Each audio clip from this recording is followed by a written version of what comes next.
Hello friends and welcome to D&D Daily. My name is Sage and today I'm going to be doing a deep dive into the Trickery Domain Cleric. In this video I'm going to take a look at their features, their strengths and weaknesses, as well as give a bit of an example build at the end. When I do one of these videos, I like to discuss how I approach subclasses. I like to find what is specifically unique about them and build my build from that seed. If there is something that the main class does better than the subclass, I will often not do what the main class does in lieu of doing the interesting thing that the subclass does, even if it sacrifices power. With that said, without further ado, let's jump into the Trickery Domain Cleric. At level 1, we get the Blessing of the Trickster feature, as well as the Charm Person and Disguise Self spells. Blessing of the Trickster allows us to use our action to touch someone other than us and give them advantage on stealth checks. This blessing lasts an hour or until we use it again. Stealth is a very common skill check, and it's really great that we can just throw this on our rogue and let them go do the whole infiltration mission with advantage on their stealth rolls. That's probably its most obvious use case, but also to take away disadvantage from your heavy armored allies is another great way to use this feature. At the end of the day, this is not a game-changing feature, but it is a solid one. Moving into our spells, Charm Person is a spell best used outside of combat. In combat, they will have advantage against the check, so very out of combat spell. Now the usefulness of this spell is going to depend greatly on your DM's interpretation of the charmed condition. So let's say that you're trying to break into a prison and you manage to charm the guard. One DM might say, yes, this guard sees you as a friend, but they wouldn't let their friends into the jail cell, so you're out of luck. Another DM would have that guard let you into the cell happily. So what you're going to have to do is experiment with this spell and see how your DM uses it so you can gauge its usefulness. Now, whether it's useful or not, at the end of the spell, the target is going to know you charmed them, and they're probably not going to be super pleased about it, so keep that in mind. As for Disguise Self, although campaign dependent, if you're in a jungle, it's probably not going to come up as often if you're in a city. I feel like this spell will always be useful. Looking like someone you are not has so many use cases that even though it's technically situational, I feel like its situation comes up often enough that we can consider it a solid addition to our spell list. Something I would recommend is talking to your DM about what check you're going to have to make in order to prove that you are who you look like. Some will make you do a performance check, some will make you do a deception check, others won't make you do any check at all. It's really good to know this information beforehand so you can put your skill proficiencies in the right spot, but also so you are aware before you get yourself into a sticky situation of what kind of rolls are going to have to be made. If nothing else, this spell allows you to look like your fellow party members so you can troll them to your heart's content. At level 2, we get our Channel Divinity Invoke Duplicity. As an action, we create an illusion of ourselves for 1 minute. This takes up our concentration, and it appears within 30 feet of us, and we can use our bonus action to move it up to 30 feet so long as it remains within 120 feet of us. We can cast spells through this illusion, but we must use our own senses to cast it. Finally, if both us and our illusion are within 5 feet of an enemy, we can make attack rolls at advantage. Now this last portion of the feature with the advantage thing, we really don't want to be tangling up in melee too often, especially because our attacks aren't going to hit that hard. So advantage on melee, it might be good a couple times, but more often a cantrip's just going to be better. So I kind of just don't include that little section too much in my evaluation of this feature. This feature is really held back by its action economy. It takes up an action to use, it takes up our concentration, and then it takes a bonus action to move it around, so it's really just eating up our whole action economy to not do much. The most realistic use case for this is that we are hidden, and we use Invoke Duplicity to create an image of us that's not hidden, and then we can cast spells from it, and then when it is attacked, it just goes through us. So it kind of gives this invincibility type situation.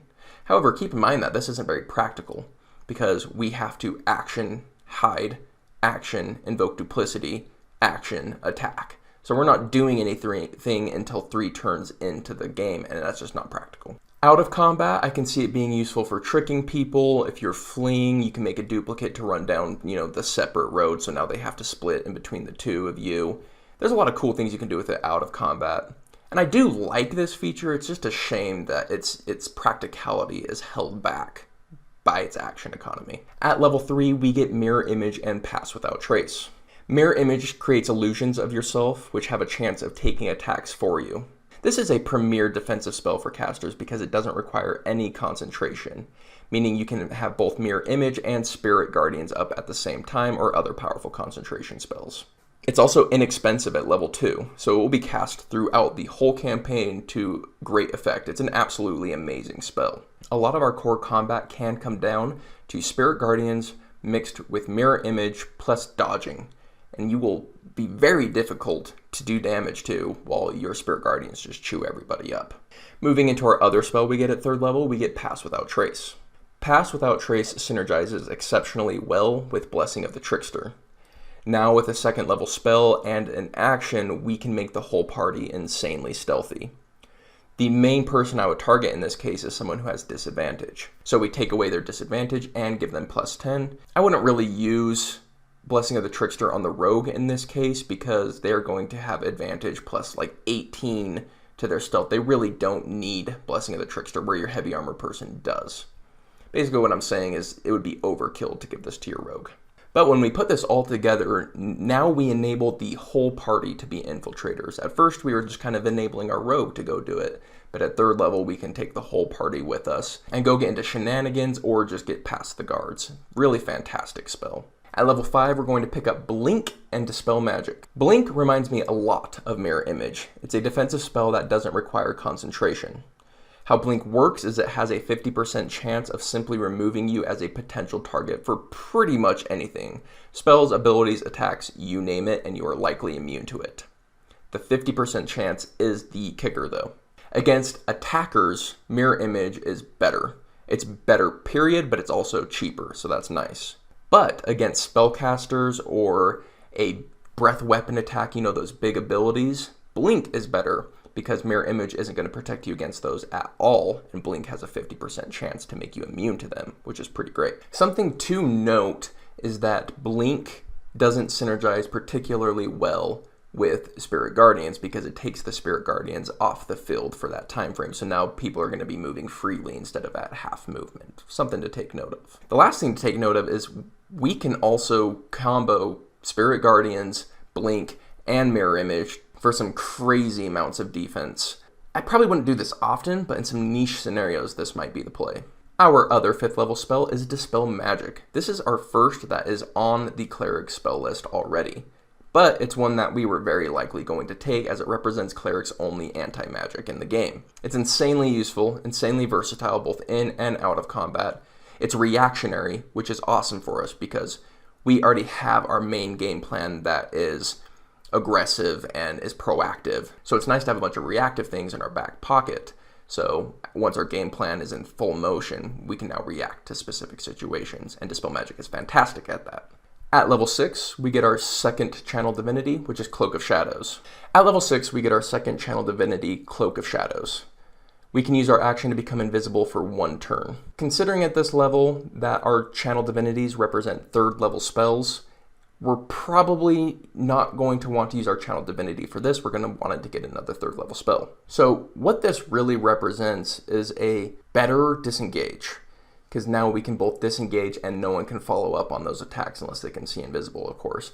Depending on where in the turn order it is, you could dodge a lot of damage by using this as your action. It does kind of suck that we have to use our action to do it. This would be so much better as a bonus action. And as such, it kind of acts as like a bad Misty Step or a good disengage. Kind of a medium between those two.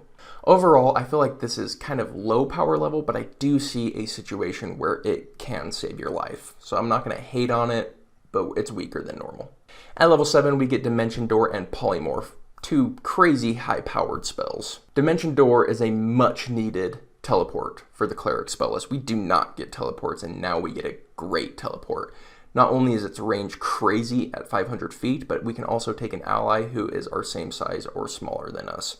So it increases our whole team's mobility along with our own. Fantastic. And then we get Polymorph, which is arguably the best 4th level spell in the game. It's a fight-winning spell, plain and simple. You cast it on an ally who's taken a lot of damage, and not only are you healing them, but you're also putting a ton of damage on the ground. It's just really amazing. From 7th level till pretty deep into tier 3, I'd say this is a fantastic spell. Not only is it great for buffing our allies, it's great for debuffing our enemies, it's great for so many utility situations, whether you just need to be small or you need to fly. It's just so good in so many situations. Can't recommend it enough. At level 8, we either get Divine or Blessed Strikes. In this case, Blessed Strikes is the way to go, hands down. You can take Divine if you feel like it, I always say that, but poison damage is not very good, and we're going to focus more on cantrips than attacks, so there really is no reason to go Divine Strikes unless it's for the flavor. At level 9, we get Dominate Person and Modify Memory. Dominate Person is crazy good out of combat or to initiate it. It's unreliable after combat begins because the target will have advantage on the saving throw. You get to telepathically tell it to do whatever you want, and I mean that, whatever you want. But every time it takes damage, it gets to make another save. So if you're going to order your target to kill themselves, make sure you do it in such a way that they will die with the first bit of damage. Jump into a volcano, for example. In combat, it's best to keep them from being attacked.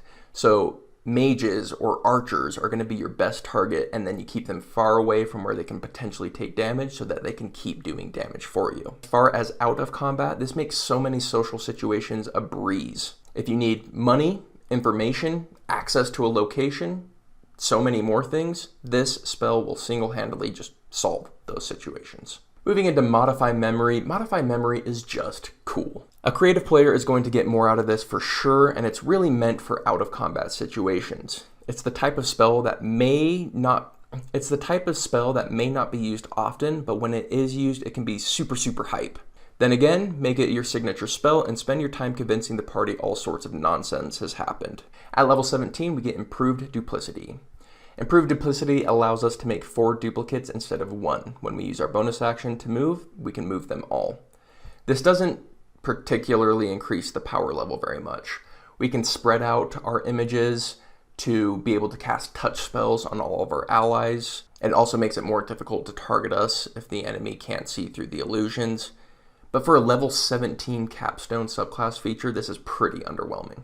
Moving into the conclusion, I've talked about how the Tempest Domain Cleric stands out for how many spells are not on the Cleric's spell list, thus increasing their versatility, and the Trickery Domain Cleric puts them to shame. Not only do we have more spells on our spell list that Clerics normally don't have, there's only 1 that Clerics do have, but those spells are way better. This is a really good thing because the Trickery Domain features are almost across the board underwhelming. At best, you could call a few of the features okay, and at worst, you can call them downright useless. It's really too bad because all of the features feel really close to being good and flavorful, but they just fall short. But those spells, like honestly, this spell list is so stacked. It fills in the clerics' gaps in their spell list left and right, and it just makes you a standout spellcaster, and that's really what the conclusion comes down to.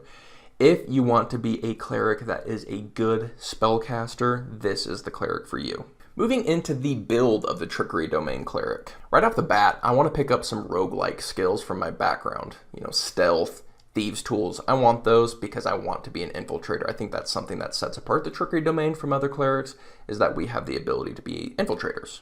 Getting extra spells on our spell list can go a long way. So feats like Shadow Touched and Fey Touched, or races like a Mark of Shadow Elf, can add a ton to what we do and can add to the flavor. As all clerics, we're going to be wisdom and constitution based, but we're also going to be dex based instead of strength based here. This is also one of the few clerics, if not the only cleric, I would use a breastplate instead of half plate in order to make sure that our stealth is really, really good. And with the shield, our AC is still a very solid 18. As I said before, our core combat is going to revolve around Spirit Guardians mixed with Mirror Image and getting up and probably using cantrips from there. But also keep in mind that we can use dodge instead of cantrips if we feel like there's going to be a lot of pressure on us. That can relieve the pressure. Enemies are going to have a beast of a time hitting us once this is all set up.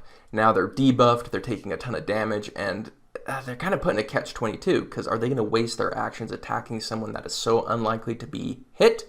Or are they just going to sit there and take the Spirit Guardians all day? You're giving them a tough situation, and that's a fantastic thing to do. Just keep in mind that without Mirror Image running, our AC is lower than other clerics, so our concentration will break more often. So it might be worth our time to take a feat to keep our concentration very solid.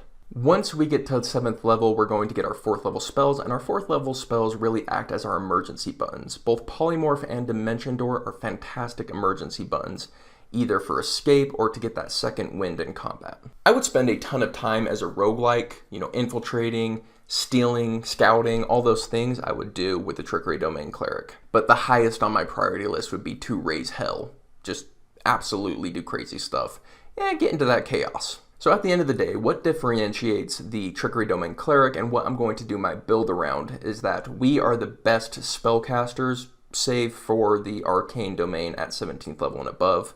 But until then, we are the best spellcasters that the clerics can offer, and we can infiltrate and get into more sneaky stuff than any of the others can. So I'm really going to lean into that for this build, and that is my Trickery Domain deep dive. We are D&D Daily. We release new D&D content every single day, so if that's interesting to you, I will see you tomorrow. Peace.